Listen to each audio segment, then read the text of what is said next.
There is no heartbreak in football quite like watching a genius give everything he has only to be left empty-handed. For the last 15 years, we lived in an era dominated by absolute giants.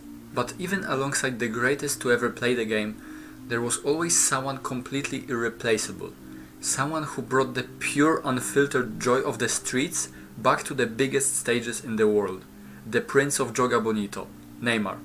He wasn't just a superstar. He was the bearer of a nation's soul, a player who took the immense pressure of carrying football's greatest empire on his back and somehow still played with a smile on his face, fighting through injuries, setbacks and impossible expectations just to make us fall in love with the game.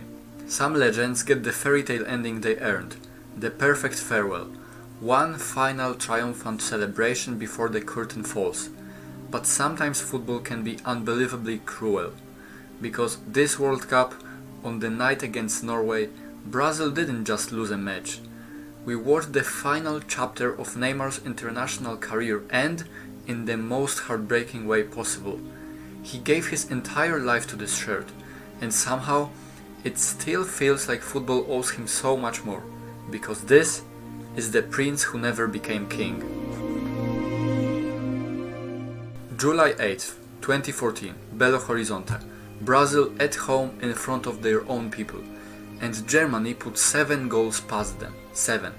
That night didn't just end a tournament, it ended an era.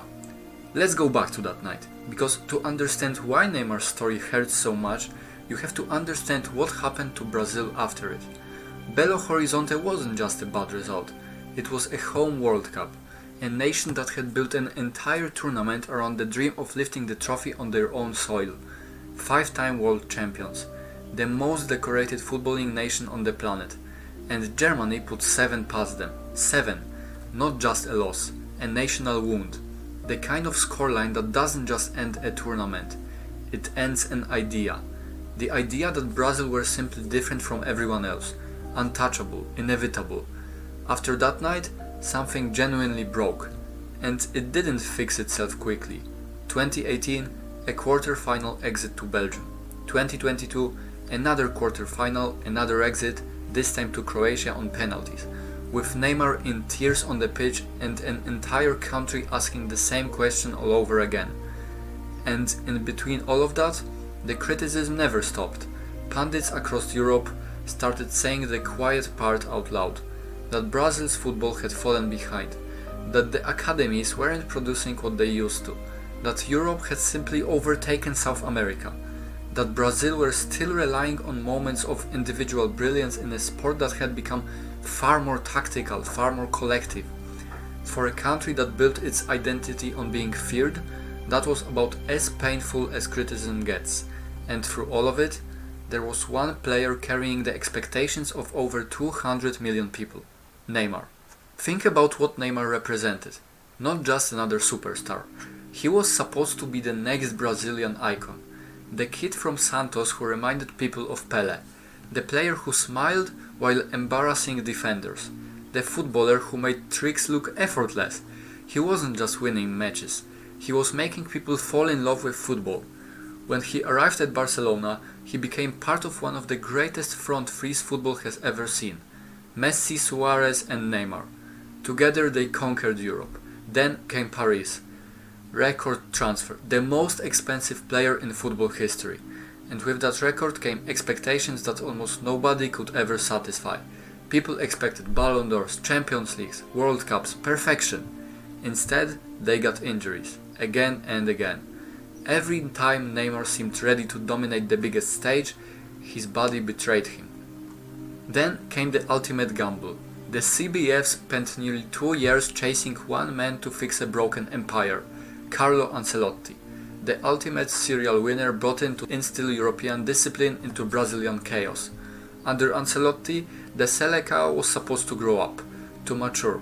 When the World Cup began, it felt like the pieces were finally falling into place.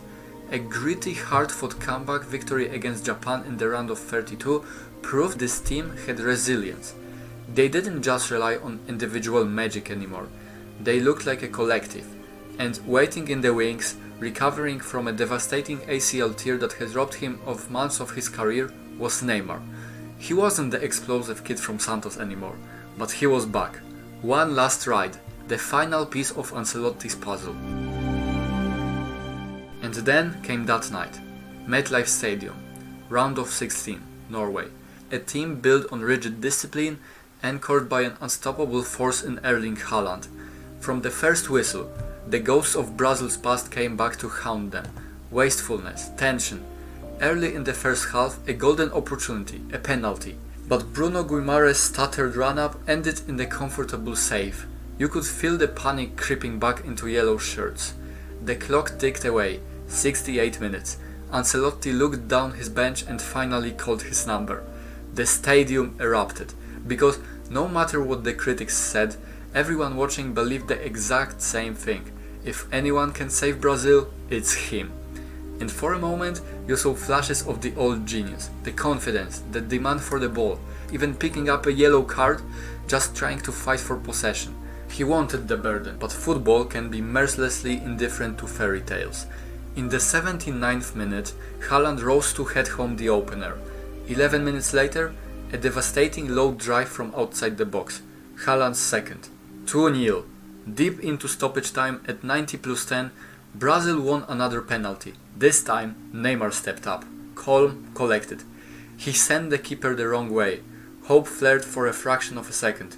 And then, the final whistle blew. Norway 2, Brazil 1. Their earliest World Cup exit since 1990. The images will stay with us forever.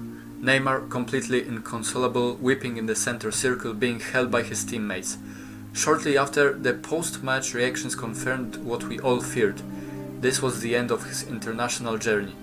When people talk about Neymar now, they often talk about what he didn't achieve.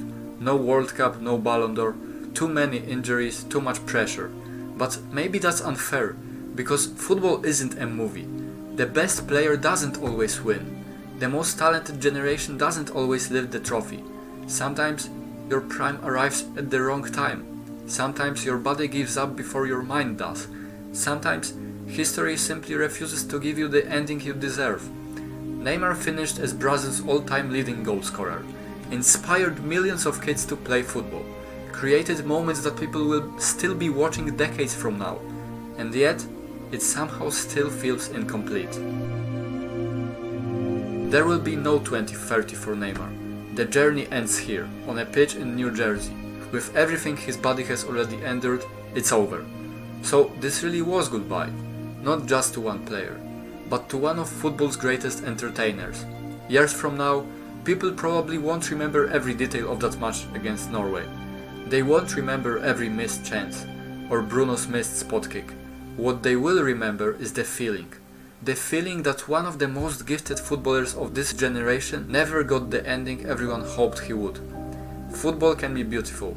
Football can create stories that seem too perfect to be real, but sometimes it's unbelievably cruel.